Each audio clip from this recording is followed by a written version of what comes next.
আসসালামু আলাইকুম ওরহমতুল্লাহি ওবারাকাতুহ। প্রিয় বন্ধুরা, আশা করি আল্লাহ পাকের অশেষ মেহেরবানিতে আপনারা সকলে ভালো আছেন।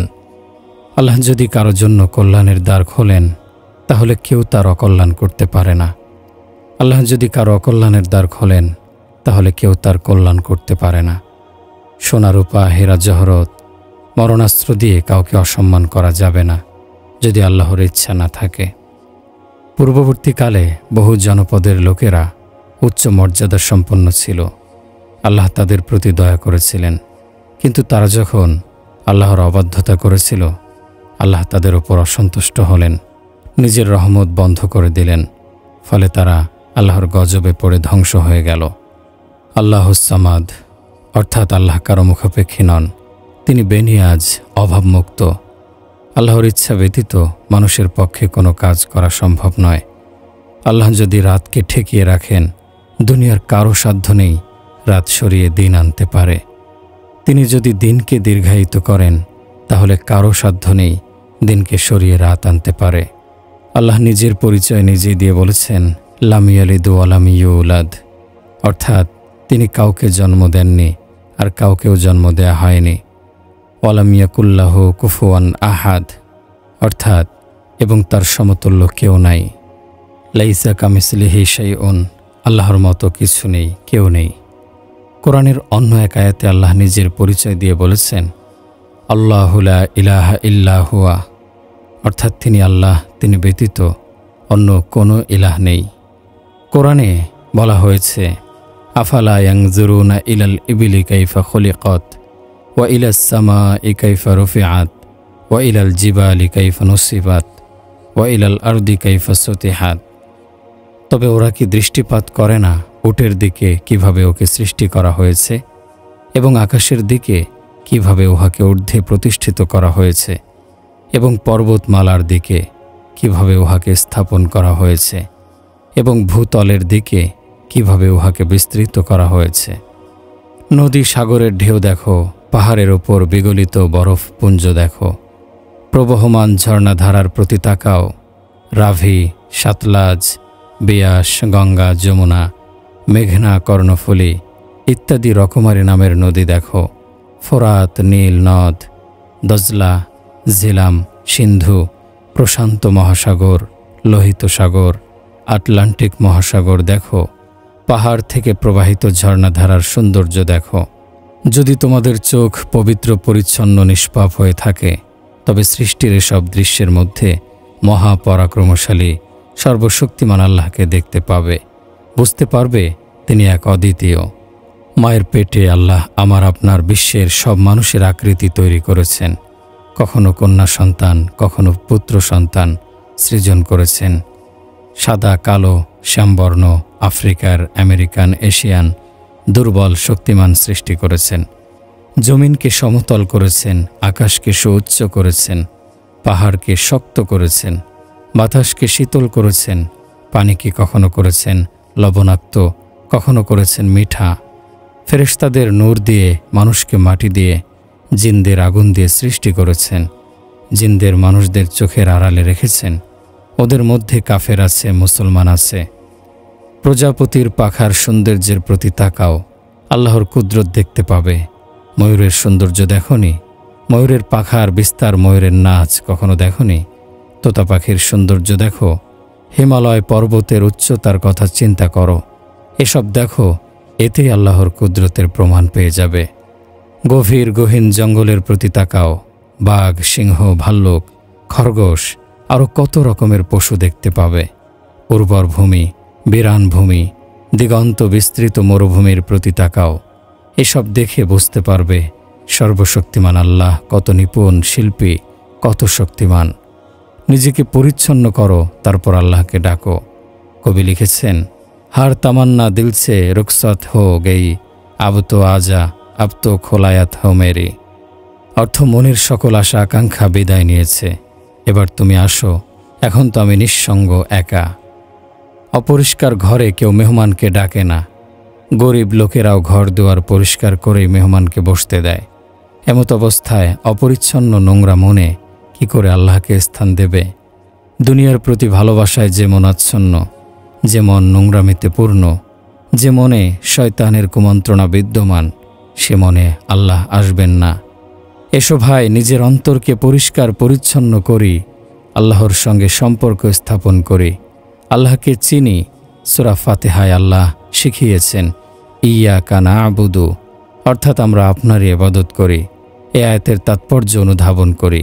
মনে রেখো, জমিনে এবং আসমানে যে সৌন্দর্য আমরা দেখতে পাই, এ সবই মহান আল্লাহর সৃষ্টি।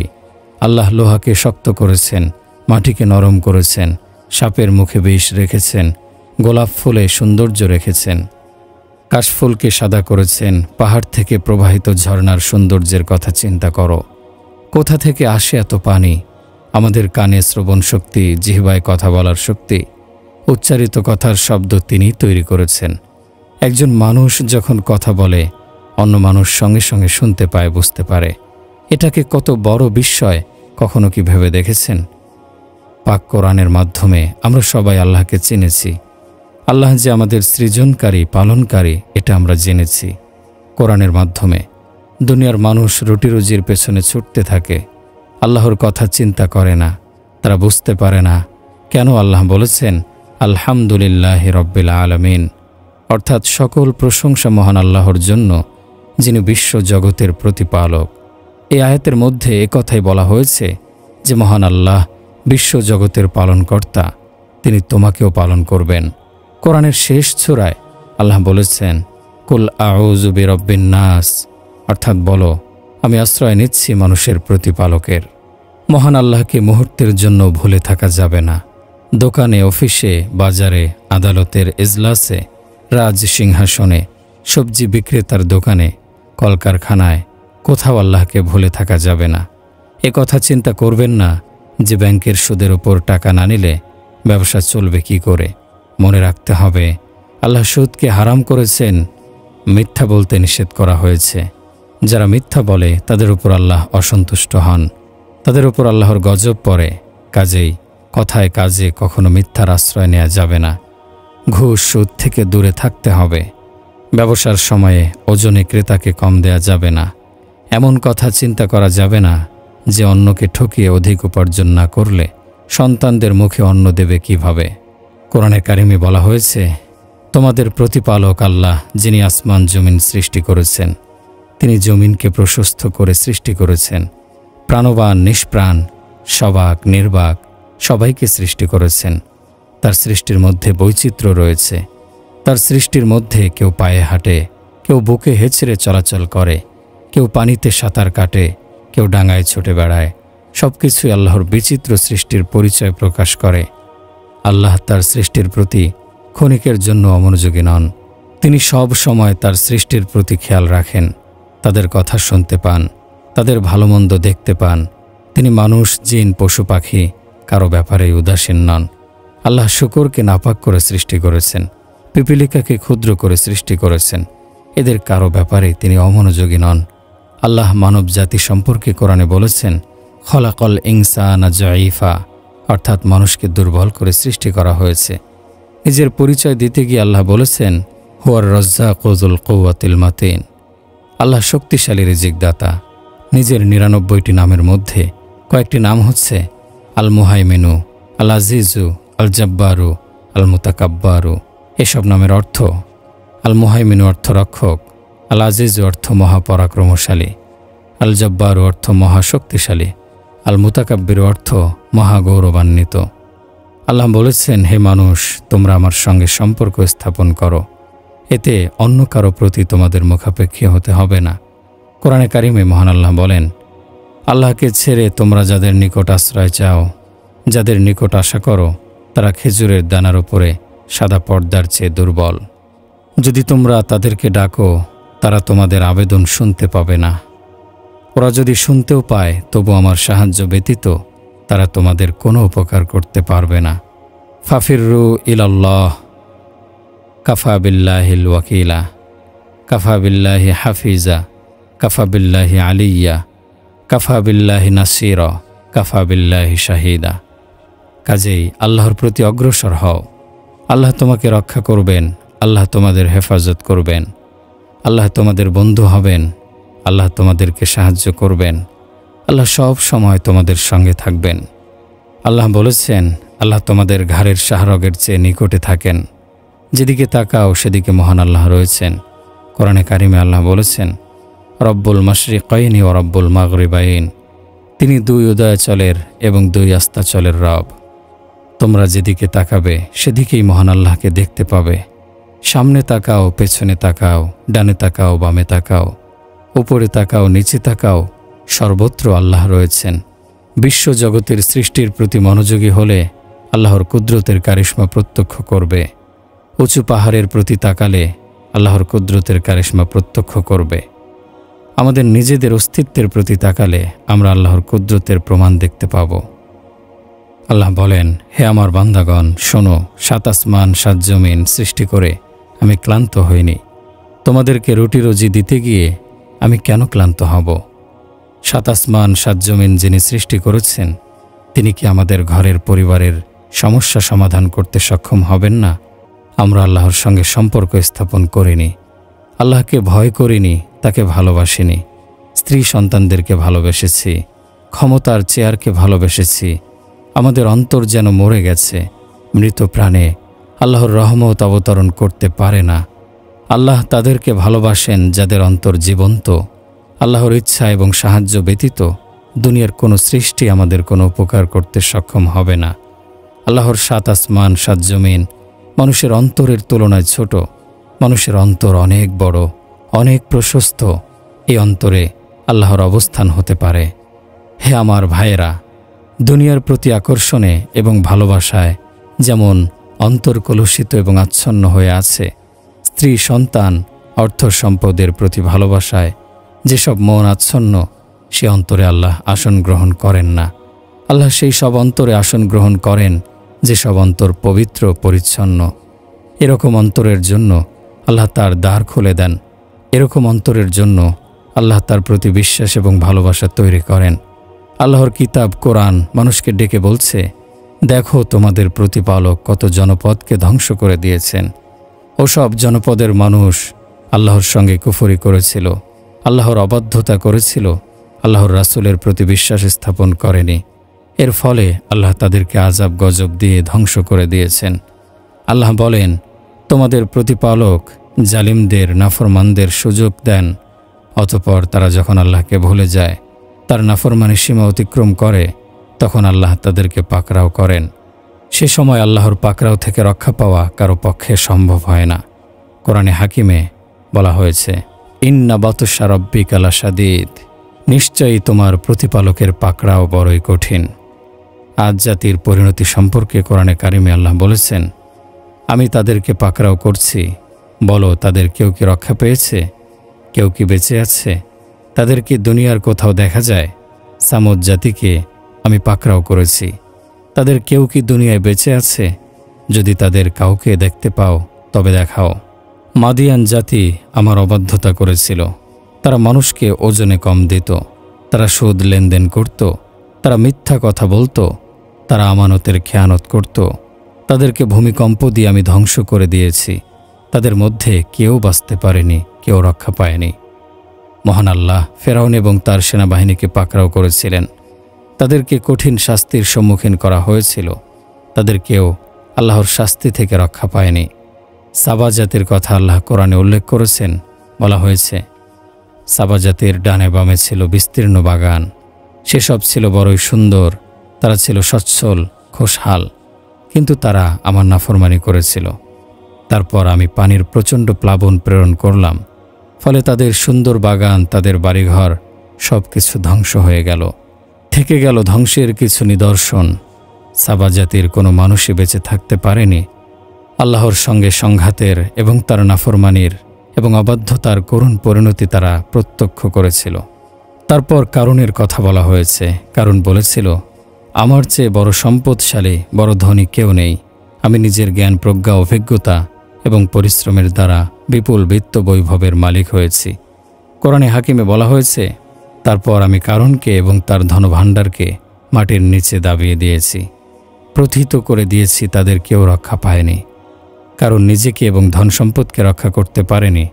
হযরত নূহ আলাইহিস সালামের নবুয়তের সময় মহাপ্লাবন সৃষ্টি হয়েছিল। সে সময় হজরত নূহের অবাধ্য পুত্র নৌকায় আরোহণ করেনি। সে পিতার সতর্কতা উপেক্ষা করেছিল। সে পিতার আদেশের বিপরীতে অহংকার করে বলেছিল, আমি ওই পাহাড়ে উঠে আত্মরক্ষা করব, পানি আমার কোনো ক্ষতি করতে পারবে না। উদ্ধত পুত্রের অহংকার প্রকাশের পর পিতা হজরত নূহ আলাইহিস সালাম বলেছিলেন, যারা নৌকায় আরোহণ করবে তারা ব্যতীত কেউই আজ রক্ষা পাবে না আল্লাহর আদেশ থেকে, তবে আল্লাহ যাদেরকে দয়া করবেন তারা ব্যতীত। তারপর নূহের পুত্র প্লাবনের ঢেউয়ের মধ্যে পানিতে ডুবে মৃত্যুবরণ করেছিল। কোরআন দুনিয়ার সকল মানুষের জন্য নাজিল হয়েছে। আল্লাহর রহমত ব্যতীত, আল্লাহর আশ্রয় ব্যতীত দুনিয়া এবং আখেরাতে কোনো মানুষ নিরাপদ থাকতে পারে না, শান্তি পেতে পারে না। আল্লাহর নামে কসম করে বলছি, যদি কেউ দুনিয়ার সব ধন সম্পদ, বিত্ত বৈভব একত্রিত করে, দুনিয়ার সকল রূপ সৌন্দর্য যদি কেউ একত্রিত করে, দুনিয়ার যাবতীয় রাষ্ট্রীয় ক্ষমতার মালিকানা যদি কেউ পায় এবং আল্লাহর স্মরণ থেকে নিজেকে দূরে রাখে, তাহলে তার মনের অশান্তি, অতৃপ্তি কেউ দূর করতে পারবে না। আল্লাহর স্মরণ ব্যতীত এমন কোনো জিনিস নেই যা মানুষের অন্তরের জখম নিরাময় করতে পারে, মনের যন্ত্রণা লাঘব করতে পারে, মনের অন্ধকারকে আলোকিত করতে পারে। মনের শান্তি একমাত্র আল্লাহর স্মরণেই। দুনিয়ার পার্থিব দুঃখ, কষ্ট এবং সমস্যা সমাধানের মালিকও আল্লাহ রব্বুল আলামিন। মনের ভেতরে শান্তি আল্লাহ দিতে পারেন। আমার ভাইয়েরা, আল্লাহর কসম, আল্লাহকে সন্তুষ্ট না করে কোনো কিছুই পাওয়া যায় না। আল্লাহকে রাজি খুশি না করা হলে মানব জীবন ব্যর্থতায় পূর্ণ হয়ে যায়। আল্লাহ সন্তুষ্ট হলে সব কিছু পাওয়া যেতে পারে। যদি আল্লাহ নারাজ হন, নাখোশ হন, অসন্তুষ্ট হন, তবে দুনিয়া এবং আখেরাতে মানুষের জীবন বৃথা হয়ে যায়, ব্যর্থ হয়ে যায়। যদি আমাদের কাউকে ফাঁসি দেয়া হয়, যদি করাত দিয়ে মাথা থেকে পা পর্যন্ত চিরে ফেলা হয়, যদি দেহ কেটে টুকরো টুকরো করে দেয়া হয়, যদি প্রজ্বলিত দাও দাও করা আগুনে কাউকে পুড়িয়ে ফেলা হয়, আর যদি বংশধরদের চোখের সামনে হত্যা করা হয়, এ সময় আল্লাহ যদি সন্তুষ্ট থাকেন, তাহলে জীবন সফলতা, সার্থকতার ফুলে ফুলে সুশোভিত হবে। কোরআনের সূরা বুরুজে মহান আল্লাহ একটি ঘটনার বিবরণ দিয়েছেন। বলা হয়েছে, অস্সামা ইজাতিল বুরুজ, শপথ বুরুজ বিশিষ্ট আকাশের।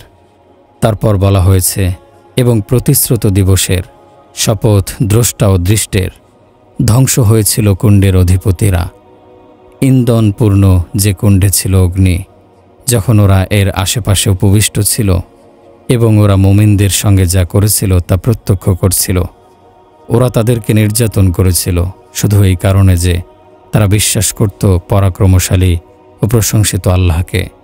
আকাশমণ্ডলী ও পৃথিবীর সর্বময় কর্তৃত্ব যার, আর আল্লাহ সর্ববিষয়ে দ্রষ্টা। আমার ভাইয়েরা, আল্লাহর জন্য বেঁচে থাকা এবং আল্লাহর জন্য মৃত্যুবরণ করাই আমার জীবনের উদ্দেশ্য ও লক্ষ্য। আল্লাহর নবীর সুন্নাত আজ চারিদিকে উপেক্ষিত হচ্ছে। শুধু রাসূলের নাত পাঠ করেই তার প্রতি ভালোবাসার প্রকাশ ঘটানো যায় না। বর্তমানে ঘরে নবীর সুন্নাতকে উপেক্ষা করা হচ্ছে। নারী পুরুষ সবাই নবীর সুন্নাহ পালনে অমনোযোগী। ঘরে ঘরে গীবত, পরনিন্দার প্রসার লক্ষ্য করা যায়। বেপর্দা অবস্থায় নারীগণ পথে বের হয়, বাজারে যায়, অফিসে যায়। মিথ্যাচার চলে কথায় এবং কাজে। গালিগালাজের প্রশ্রবণ লক্ষ্য করা যায়। নাচ গানের আয়োজন করা হয় এখানে ওখানে। আল্লাহ এবং তার রাসূলের প্রতি ভালোবাসা দেখিয়ে আমরা হারাম ত্যাগ করতে ব্যর্থ হচ্ছি। মিথ্যা কথা বলা, কাজের মধ্যে মিথ্যার পরিচয় রোধ করা সম্ভব হচ্ছে না। রাসূলের নিরাপত্তার জন্য সাহাবী আবু তালহা ঢালস্বরূপ নিজেকে উৎসর্গ করেছিলেন। তার কোমরে শত্রুদের নিক্ষিপ্ত তীর এসে বিদ্ধ হচ্ছিল, তার হাতে এসে তীর বিদ্ধ হচ্ছিল। হযরত কাতাদা ইবনে নোমানের চোখে শত্রুদের নিক্ষিপ্ত তীর এসে বিদ্ধ হয়েছিল। আল্লাহর রাসূল দোয়া করলেন, হে আল্লাহ, কাতাদার চোখ আপনার নবীর নিরাপত্তার জন্য নষ্ট হয়েছে। আপনি তার এই চোখকে অন্য চোখের চেয়ে বেশি সুন্দর করে দিন। রাসূলের এই দোয়ার সঙ্গে সঙ্গে আল্লাহ কবুল করেছিলেন। কাতাদার আহত চোখ অন্য চোখের চেয়ে সুন্দর দেখাচ্ছিল। আমরা শরীয়তের অনুসরণ করে হারাম জিনিস ত্যাগ করতে রাজি হই না।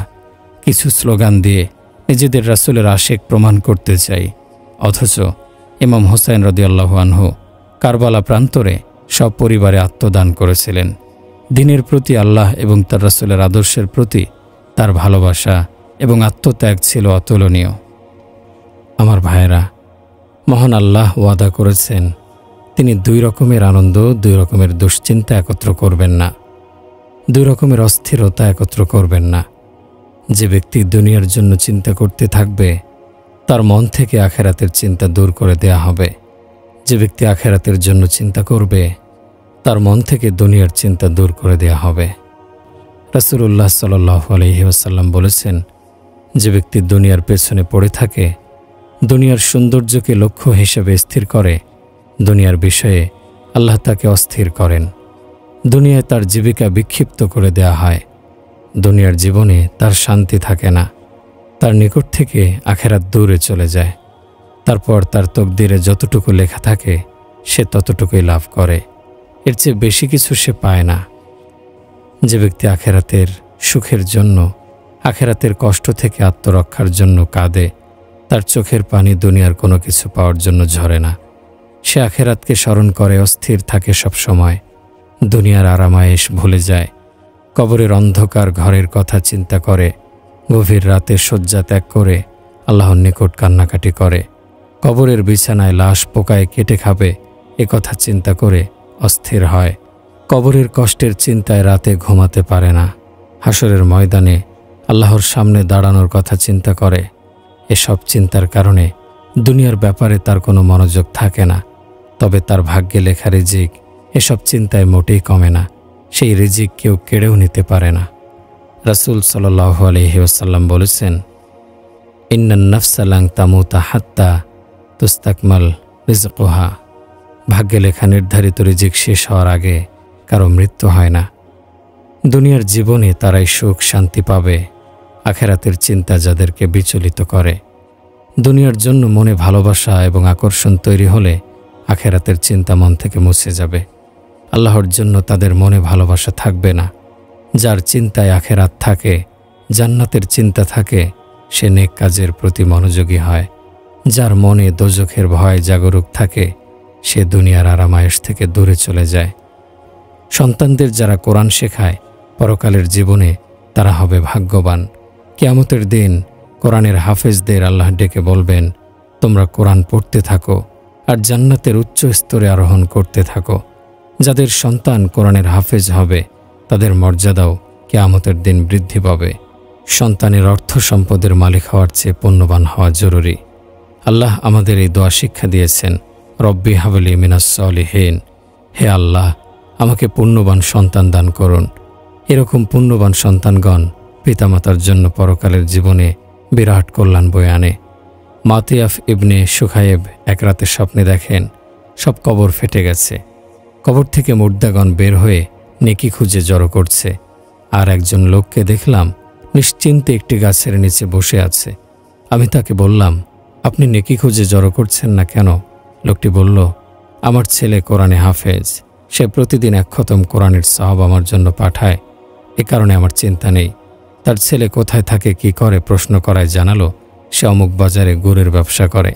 স্বপ্নের বিবরণ অনুযায়ী পরদিন আমি গুড় ব্যবসায়ীকে খুঁজে বের করলাম। দেখলাম সে গুড় বিক্রি করছে আর ক্রেতাদের সঙ্গে কথা বলার ফাঁকে কি যেন পাঠ করছে।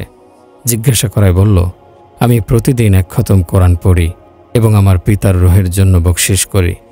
কিছুদিন পর আবার স্বপ্নে দেখি যে গাছের নিচে বসে থাকা ব্যক্তিও নেকি খুঁজে জড়ো করছে।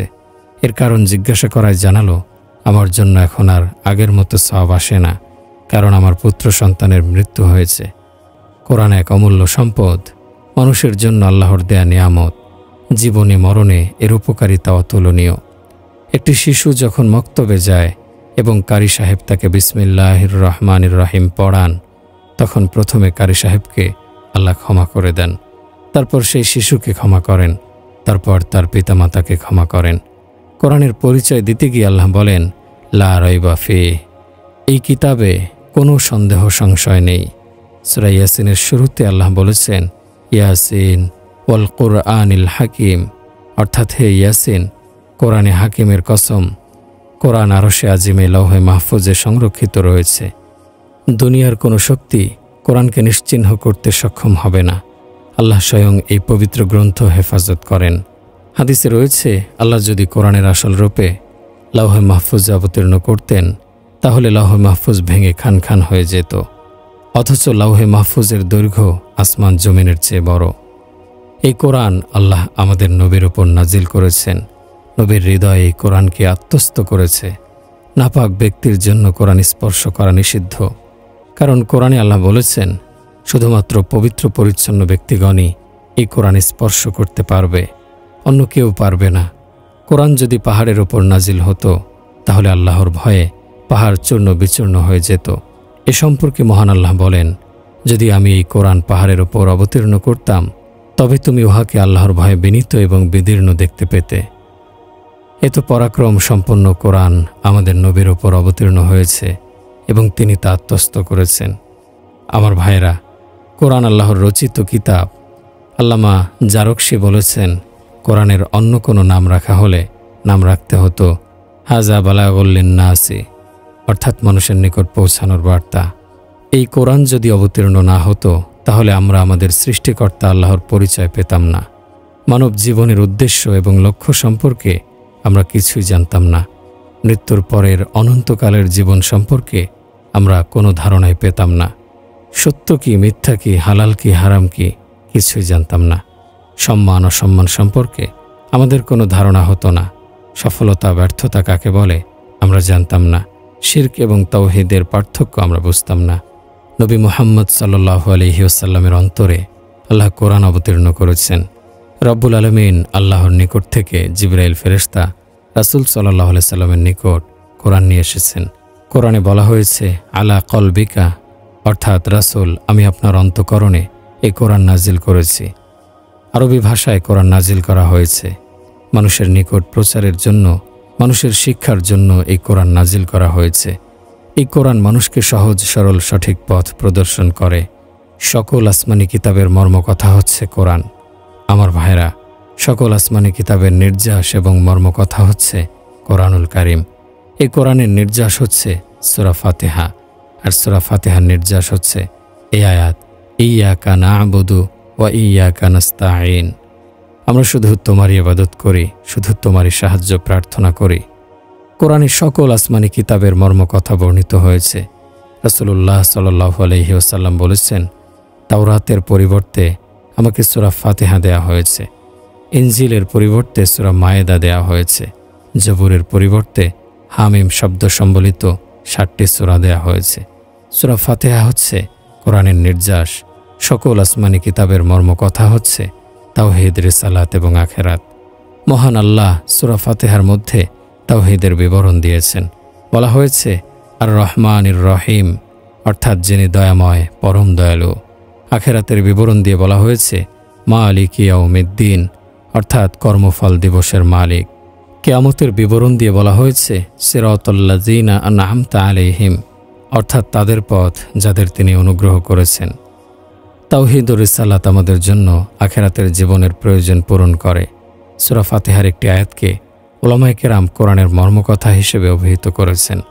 হযরত আদম আলাইহিস সালাম থেকে আমাদের নবী পর্যন্ত যত আসমানি কিতাব অবতীর্ণ হয়েছে, যত সহিফা অবতীর্ণ হয়েছে, সবগুলোর মর্মকথা হচ্ছে এই আয়াত, ইয়্যাকা না'বুদু ওয়া ইয়্যাকা নাস্তাঈন। আমরা শুধু তোমারই ইবাদত করি, শুধু তোমারই সাহায্য প্রার্থনা করি। কোরআনের এই আয়াতের মাধ্যমে আমার আপনার জীবনের মর্মকথা জানিয়ে দেয়া হয়েছে। অর্থাৎ আমাদের দুনিয়ায় আসার উদ্দেশ্য হচ্ছে আল্লাহর বন্দেগী করা, আল্লাহকে সন্তুষ্ট করা, নিজেদের সকল রকমের প্রয়োজনের সময় মহান আল্লাহর নিকট সাহায্য প্রার্থনা করা হচ্ছে আমাদের কর্তব্য। অর্থাৎ আল্লাহ ব্যতীত অন্য কারো নিকট সাহায্য প্রার্থনা করা তাওহীদের শিক্ষার পরিপন্থী, কোরআনের শিক্ষা ও আদর্শের পরিপন্থী। কোরআনে বলা হয়েছে লা তাদউ মা'আল্লাহি আহাদ, অর্থাৎ আল্লাহ ব্যতীত অন্য কাউকে তোমরা ডাকবে না। আল্লাহ ঘুমান না, ক্লান্ত হন না। আল্লাহর মৃত্যু নেই, তিনি চিরঞ্জীব, তিনি অদৃশ্য। আল্লাহ কোনো কাজ সম্পাদনের জন্য কাউকে তারিখ দেন না। আল্লাহ এ কথা বলেন না আমি আজ ক্লান্ত, তোমরা আগামীকাল আসো। নিজের ব্যস্ততার কারণে আল্লাহ কাউকে পরে আসতে বলেন না, বরং আল্লাহ সব সময় বিদ্যমান এবং বর্তমান। তিনি পূর্ব, পশ্চিম, উত্তর, দক্ষিণ সর্বত্র রয়েছেন। আকাশে, জমিনে সর্বত্র তার অবস্থান রয়েছে। তিনি আমাদের ঘাড়ের শাহরগের চেয়েও নিকটবর্তী থাকেন। আমরা যেখানে থাকি তিনি আমাদের সঙ্গে থাকেন। আমার ভাইয়েরা, কোরআন আমাদেরকে বলেছে ইয়্যাকা না'বুদু, তোমরা আমারই ইবাদত করো এবং আমার নিকটেই সাহায্য প্রার্থনা করো। যে সত্তার ইবাদত বন্দেগী করতে হবে সেই সত্তাকে সর্বাগ্রে চিনতে হবে। আমরা তো আল্লাহকে চিনতাম না। মহান আল্লাহ নিজেই নিজের পরিচয় আমাদের নিকট প্রকাশ করেছেন। মহান আল্লাহ শুধু একভাবে নয়, নানাভাবে নিজের পরিচয় দিয়েছেন। সুউচ্চ আকাশ, বিশাল জমিন, পাহাড় পর্বত, নদী সাগরের ঢেউ, বৃক্ষ তরুলতা, ফুলফল, পশু পাখি ইত্যাদি যত সৃষ্টি রয়েছে সকল সৃষ্টি আল্লাহর কুদরতের কারিশমা প্রকাশ করে চলেছে। আমার ভাইয়েরা, আমাকে কি এমন দুটি চোখ কেউ কিনে দিতে পারেন? যে চোখ কখনো কোনো বেগানা নারীর প্রতি তাকায়নি, যে চোখ বেহায়াপনার ঝলক দেখা যায়নি, যে চোখে কামনা বাসনা কখনো ঝিলিক দিয়ে ওঠেনি, যে চোখ পথে ঘাটে বেগানা নারী দেখা মাত্র নিচু হয়ে গেছে। এরকম নিষ্পাপ চোখ কেউ কি আমাকে এনে দিতে পারবে? এরকম চোখ কি বাজারে কিনতে পাওয়া যাবে? এরকম দুটি চোখ আমার ভীষণ প্রয়োজন। ওরকম নিষ্পাপ দুটি চোখ যদি কারো থাকে, তাহলে আল্লাহ বলেন সেই চোখই তোমাদেরকে জানিয়ে দেবে যে বিশ্বের প্রাকৃতিক দৃশ্যের প্রতি তাকাও, তাহলে বুঝতে পারবে আল্লাহ আছেন। নিজের প্রতি তাকালেই তোমার মন বলে দেবে আল্লাহ আছেন। পৃথিবীর প্রকৃতি দেখে তুমি অবশ্যই বলবে হ্যাঁ আল্লাহ আছেন। মাথার ওপরের সুউচ্চ আকাশের প্রতি তাকালে বলতে হবে আল্লাহ আছেন। আলোকিত সূর্যের প্রতি তাকালে বলতে হবে আল্লাহ আছেন। স্নিগ্ধ আলো বিকিরণকারী চাঁদের প্রতি তাকালে বলতে হবে আল্লাহ আছেন। আলো ঝলমলে নক্ষত্র রাজির প্রতি তাকালে বলতে হবে আল্লাহ আছেন। গভীর রাতে ঘুটঘুটে আধারের প্রতি তাকালে মন সাক্ষ্য দেবে আল্লাহ আছেন। দিনের আলোর প্রতি তাকালে মন সাক্ষ্য দেবে আল্লাহ আছেন। আল্লাহর কসম, চোখ যদি নিষ্পাপ হয়, পরিচ্ছন্ন হয়, তবে মানুষকে অবশ্যই বলতে হবে আল্লাহ আছেন, আল্লাহ আছেন। কোরআনে আল্লাহ নিজের পরিচয় প্রকাশ করেছেন বিস্তারিতভাবে। প্রথমে তাকে চিনতে হবে, জানতে হবে, যার বন্দেগী করা আবশ্যক, যাকে মেনে চলতে হবে, জীবনে চলার পথে স্মরণ রাখতে হবে। কোরআনের সূরা ইখলাসে আল্লাহ বলেছেন কুল হুয়াল্লাহু আহাদ, বলো আল্লাহ এক, অদ্বিতীয়। আল্লাহ এমন এক যার আগে পরে কেউ নেই, যার অন্য কারো প্রয়োজন নেই, যিনি কারো মুখাপেক্ষী নন। আল্লাহ নিজের পরিচয় দিতে গিয়ে আহাদ শব্দ ব্যবহার করেছেন। আল্লাহ জমিনে একা, আকাশে একা, আমাদের নিঃশ্বাসে প্রশ্বাসে একা, আমাদের চোখের দৃষ্টিতে একা, আমাদের কানের শ্রবণ শক্তিতে একা, পূর্ব পশ্চিমে উত্তরে দক্ষিণে একা, উপরে একা, নিচে একা, পানিতে একা, আগুনে একা, আলোকে একা, অন্ধকারে একা, বাতাসে একা, পানিতে একা, জনসমাবেশে একা, মহাশূন্যে একা, আরশে একা, লৌহে মাহফুজে একা, জান্নাতে একা, জাহান্নামে একা। তিনি বেনিয়াজ, তিনি কারো মুখাপেক্ষী নন। একটি শিশু মায়ের মুখাপেক্ষী, একজন যুবক যুবতী স্ত্রীর মুখাপেক্ষী, একজন বৃদ্ধ পুত্র কন্যার মুখাপেক্ষী, সমাজের মানুষ বন্ধু বান্ধবের মুখাপেক্ষী, ক্ষুধার্ত মানুষ রুটির মুখাপেক্ষী, পিপাসিত মানুষ পানির মুখাপেক্ষী, ক্লান্ত মানুষ বিশ্রামের মুখাপেক্ষী, শীতের সময়ে মানুষ কম্বলের মুখাপেক্ষী, গরমের সময়ে মানুষ ঠান্ডার মুখাপেক্ষী, ঠিকানাহীন মানুষ ঠিকানার মুখাপেক্ষী। কারো মুখাপেক্ষী তা আল্লাহর শান নয়। আমরা আল্লাহর সৃষ্টি, প্রতি মুহূর্তে আমরা কারো না কারো মুখাপেক্ষী। কিন্তু আমাদের প্রতিপালক ক্ষুধা তৃষায় কাতর নন, এ কারণে কারো মুখাপেক্ষী নন। তার স্ত্রীর প্রয়োজন নেই, সন্তানের প্রয়োজন নেই, বন্ধুর প্রয়োজন নেই। নিঃসঙ্গতায় তিনি ভয় পান না, আলোয় বা অন্ধকারে তিনি ভয় পান না। তিনি জিবরাইল, মিকাইল, ইসরাফিল, আজরাইল এই চার ফেরেশতার মধ্যে কারো মুখাপেক্ষী নন। তিনি গরমের সময় ঠান্ডার মুখাপেক্ষী নন, ঠান্ডার সময় গরমের মুখাপেক্ষী নন। আরশ, ফরশ, জমিন, আকাশ, লৌহ কলম, কুরসি, জান্নাত, জাহান্নাম, রাসূল, পয়গম্বর, ফেরেশতা, আমাদের আল্লাহ এসব কিছুরই মুখাপেক্ষী নন। সব কিছুর ভাণ্ডার আল্লাহর নিকটে রয়েছে। আল্লাহুস সামাদ, অর্থাৎ আল্লাহ কারো মুখাপেক্ষী নন। আল্লাহ অন্য সবাইকে বাদ দিয়ে সব কিছু করতে পারেন, কিন্তু আল্লাহকে বাদ দিয়ে কেউ কিছু করতে পারে না। মানুষের চাহিদা এবং প্রয়োজন আল্লাহ পূরণ করেন। আল্লাহ যা চান না সেটা কোনো মানুষের চেষ্টায় সফল হয় না। আল্লাহ যদি কাউকে উঠাতে চান, কেউ তাকে বসাতে পারে না। আল্লাহ যাকে বসাতে চান, কেউ তাকে উঠাতে পারে না। আল্লাহ যাকে সম্মান দিতে চান, কেউ তাকে অসম্মানিত করতে পারে না। আল্লাহ যাকে অসম্মানিত করতে চান, কেউ তাকে সম্মানিত করতে পারে না। আমাদেরকে ইউরোপ, আমেরিকা, এশিয়া, অস্ট্রেলিয়া অসম্মানিত করেনি, বরং যা করার আল্লাহ করেছেন। কারণ কোরআনে বলা হয়েছে কুলিল্লাহুম্মা মালিকাল মুলকি তুতিল মুলকা মান তাশা ওয়া তানজিউল মুলকা মিম্মান তাশা ওয়া তুইজ্জু মান তাশা ওয়া তুযিল্লু মান তাশা বলো, হে সর্বভৌম শক্তির মালিক আল্লাহ, তুমি যাকে ইচ্ছা ক্ষমতা প্রদান করো এবং যার নিকট থেকে ইচ্ছা ক্ষমতা কেড়ে নাও, যাকে ইচ্ছা তুমি সম্মান দান করো আর যাকে ইচ্ছা তুমি অসম্মানিত করো। সর্বভৌম ক্ষমতার মালিক আল্লাহ, যিনি যাকে ইচ্ছা করেন ক্ষমতায় বসান, যাকে ইচ্ছা করেন ক্ষমতা থেকে অপসারিত করেন। তিনি ইচ্ছে করলে অত্যাচারীকে ক্ষমতায় বসান, ইচ্ছে করলে ন্যায়পরায়ণকে ক্ষমতায় বসান। তিনি কাউকে অসম্মানিত করতে চাইলে কেউ তাকে সম্মানিত করতে পারে না, তিনি কাউকে অসম্মানিত করতে চাইলে কেউ তাকে সম্মানিত করতে পারে না।